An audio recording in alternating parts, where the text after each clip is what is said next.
मित्रों, आज हम बात करेंगे विभिन्न विद्वानों द्वारा किया गया काल विभाजन के बारे में। इसके पहले हमने पढ़ा है हिंदी इतिहास लेखन के परंपरा के बारे में कि कैसे हिंदी इतिहास लेखन परंपरा का शुरुआत हुआ था, जो जॉर्ज ग्रियर्सन, मिश्र बंधुओं और शिव सिंह सेंगर जी के द्वारा हुआ था। शिव सिंह सेंगर और ग्रासादा तासी जो थे वो अपने ग्रंथ का जो विवेचना किए हैं वो उन्होंने वर्णाक्रम पद्धति में किए हुए थे। काल विभाजन का सर्वप्रथम प्रयास जॉर्ज ग्रियर्सन जी ने किया था अपने ग्रंथ the modern vernacular literature of Hindustan में। उन्होंने अपने ग्रंथ को 11 कालखंडों में बांटा है, जिसमें पहला कालखंड है चारण काल, दूसरे का नाम है 15वीं सदी का पुनर्जागरण काल और तीसरे कालखंड का नाम है मलिक मोहम्मद जैसी का प्रेमावृत्त। चौथे कालखंड का नाम है ब्रजभाषा का कृष्ण संप्रदाय और पांचवें कालखंड का नाम है मुगल दरबार। छठवें कालखंड का नाम है तुलसीदास और सातवें कालखंड का नाम है रीतिका। आठवें कालखंड का नाम है तुलसीदास एवं अन्य परिवर्ती कवि। नवें कालखंड का नाम है 18वीं सदी और 10वें कालखंड का नाम है कंपनी के शासन में हिंदुस्तान। 11वें कालखंड का नाम है महारानी विक्टोरिया का भारत आगमन।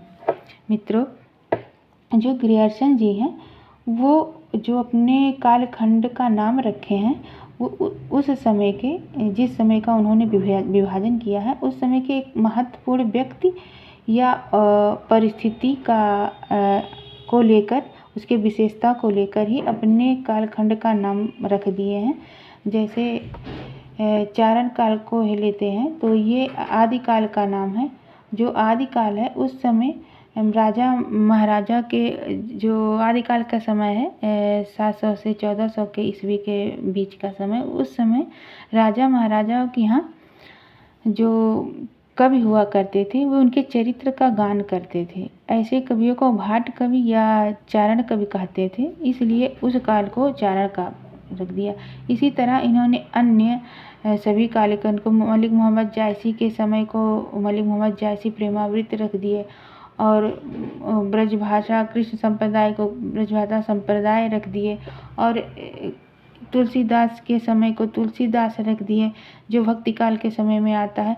तो ये कुछ स्पष्ट नहीं है कि किस समय का बात कर रहे हैं, बहुत ज़्यादा स्पष्ट तो नहीं है, लेकिन इसको ये आने के बाद एक सुझाव मिल गया आगे के कवियों को कि कैसे विभाजित करके हमें कवियों का विवरण देना है।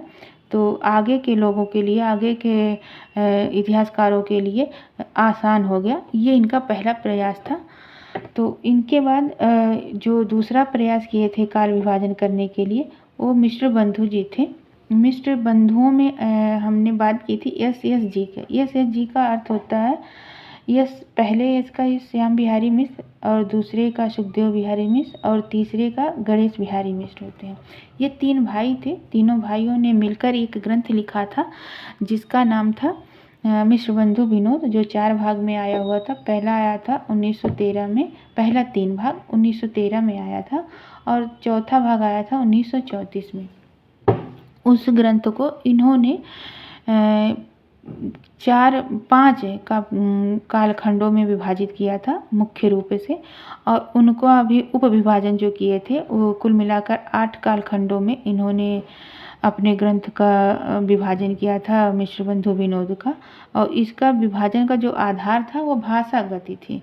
भाषा के आधार पर, जैसे इन्होंने विशेषताओं के आधार पर उस समय ग्रियर्सन जी ने विभाजित किया था, तो ये भाषाओं के आधार पर किए थे।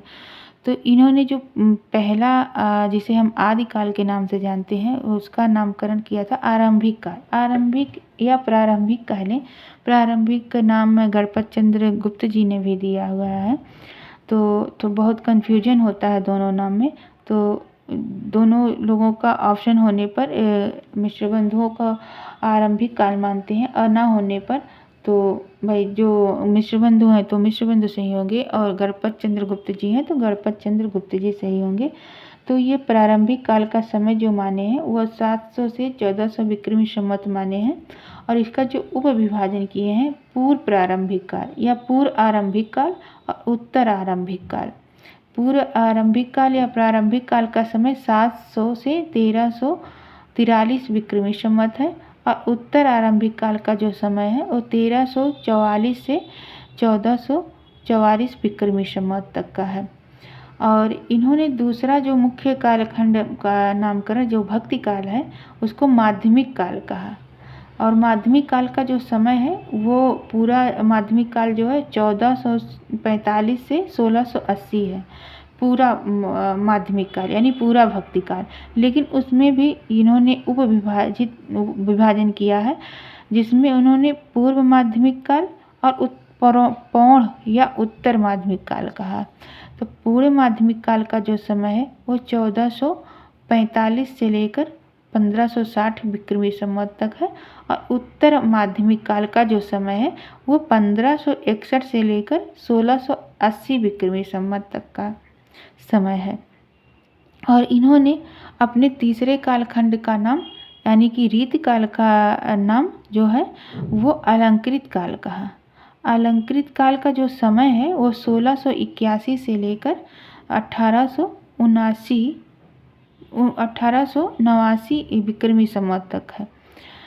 ये प्रश्न कई बार आ भी चुका है, बहुत ही इम्पोर्टेंट है, इस पे बहुत ही ध्यान देने की आवश्यकता है कि 89 और 79 में कन्फ्यूजन भी हो जाता है और ऐसे प्रश्न भी बन जाता है कि कहीं 90 दे देते हैं, कहीं 81 दे देते हैं और जो इसमें है 1889 वही सही माना जाता है।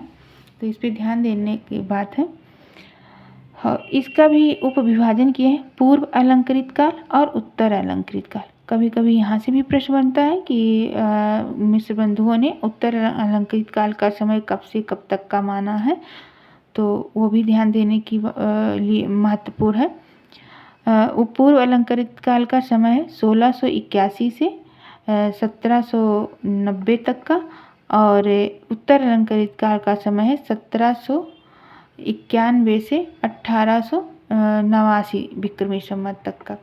और चौथे कालखंड का नाम इन्होंने परिवर्तन काल रखा, जो आधुनिक काल में आता है वो 1890 से 1925 विक्रमी संवत है। और जो वर्तमान काल का समय माना है इन्होंने 1925 से अब तक के समय को वर्तमान काल कहा है। तो जो ये मिश्र बंधु जी हैं, इन्होंने ग्रेजुएशन के अगर तुलना में कहें तो बहुत कुछ स्पष्ट तरीके से इन्होंने काल विभाजन किया हुआ है।